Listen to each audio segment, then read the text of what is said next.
या रस्त्यावरून चालतंय त्याच्यामध्ये उन्हाळ्यात आपल्यानंतर तुमच्या पायाला चटके बसतात, काटे कुठून तुम्ही चालतात, काटे कुठे तुम्हाला टोचतात, त्याचं संरक्षण करण्यासाठी आमच्या कंपनीचं प्रोडक्ट आहे जे खूप चांगले इतर कंपन्यांपेक्षा भारी आहे.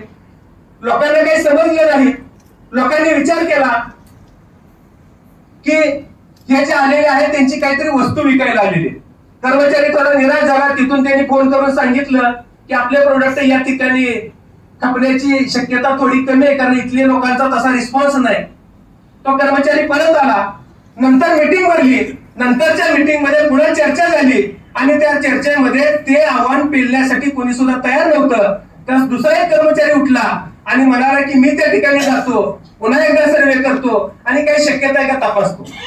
तो कर्मचारी जाताना आपल्या बरोबर काही चप्पल, काही शूज घेऊन गेला.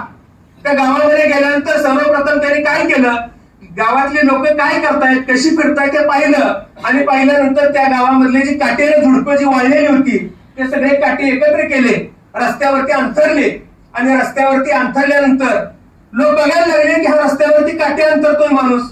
त्यावेळेस लोक बघत असताना यांनी स्वतःच्या पायातले शूज काढले आणि त्या काट्यांवरून चालत गेला. काट्यांवरून चालत गेल्यानंतर त्याला जखमा झाल्या, पायामध्ये काटा रुतला, रक्त सांडायला लागलं आणि तो विवळायला लागला. थोडं अंतर पुढे गेल्यानंतर तो बाजूला झाला, पायातले काटे काढले, रक्त पुसलं आणि पुन्हा स्वतःच्या पिशवीमध्ये आणलेले प्रोडक्ट त्यांनी चप्पलचा काढला, स्वतःच्या पायामध्ये घातला आणि त्याच काट्यावरून परत चालायला लागला. आणि चालत असताना तो हसत हसत चालायला लागला. जेव्हा तो हसत हसत चालायला लागला त्यास लोकांना कळालं की याने आणलेले जे प्रोडक्ट आहे ते आपल्या पायाला काटा मोडण्यापासून, काटा टोचण्यापासून संरक्षण करणार आहे आणि ते आपण स्वीकारलं पाहिजे. या पद्धतीने त्या ठिकाणी त्यांनी प्रयोग करून दिला. तो प्रयोग करून दिल्यानंतर तिथल्या लोकांमध्ये त्या प्रोडक्ट बद्दलचं आकर्षण वाढलं आणि त्या लोकांना ते पायामध्ये प्रोडक्ट घालायला सांगितले आणि काट्यावरून चालायला सांगितलं. आणि मग त्याचा कंपनी लोकांना ज्यावेळेस सहन झाला त्यास लोकांची मागणी वाढायला लागली. त्या कर्मचाऱ्याने कंपनीला फोन केला की या गावामध्ये मला 5,000 चपलांचे जोड पाहिजेत, मी त्या सगळ्या गावातल्या लोकांना विकू शकतो. 2 कर्मचारी एकाच ठिकाणी गेलेले होते. दोन्ही कर्मचाऱ्यांनी त्या ठिकाणी लोकांना समजावून सांगण्याचा प्रयत्न केला. एकाने शब्दाने सांगितलं, एकाने कृतीतून दाखवलं. जोपर्यंत आपण शब्दाने सांगतो त्यावेळेस लोक ऐकतील. नळी फुंकिले सोनारे इकडून तिकडे गेले वारे, त्या पद्धतीनं लोक सोडून देतील.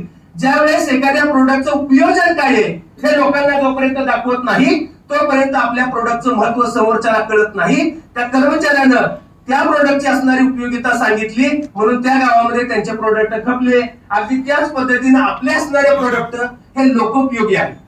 आपले असणारे प्रोडक्ट लोकांची आर्थिक उन्नती करणारे आणि ते लोकांपर्यंत उपयोजनात्मक दृष्टिकोनातून कसे आपल्याला नेता येतील याचा जर का विचार केला तर निश्चितपणाने मला असं वाटतं की आपल्याला दिलेलं उद्दिष्ट आपण वेळेत पूर्ण करू याचा मला विश्वास आणि खात्री वाटते.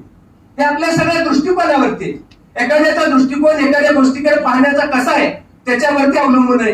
एखादा व्यक्ती आपल्याला दिलेलं उद्दिष्ट हे आपलं ध्येय आहे असं समजून जेव्हा काम करतो त्यावेळेस सकारात्मक ऊर्जेने तो भरलेला असतो आणि त्यावेळेस लोकांकडून तो चांगल्या पद्धतीने काम करून घेऊ शकतो आणि स्वतःही चांगलं काम करू शकतो.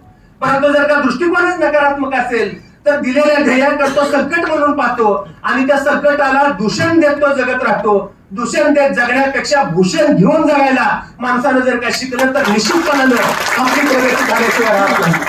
प्रगतीचे पंख आपल्याला जर का मिळवायचे असतील तर त्याच्यासाठी प्रयत्नांचं रक्त आटवलं पाहिजे आणि ती रक्त आटवण्याची भूमिका आपल्या दैनंदिन जीवनामध्ये घ्यायची.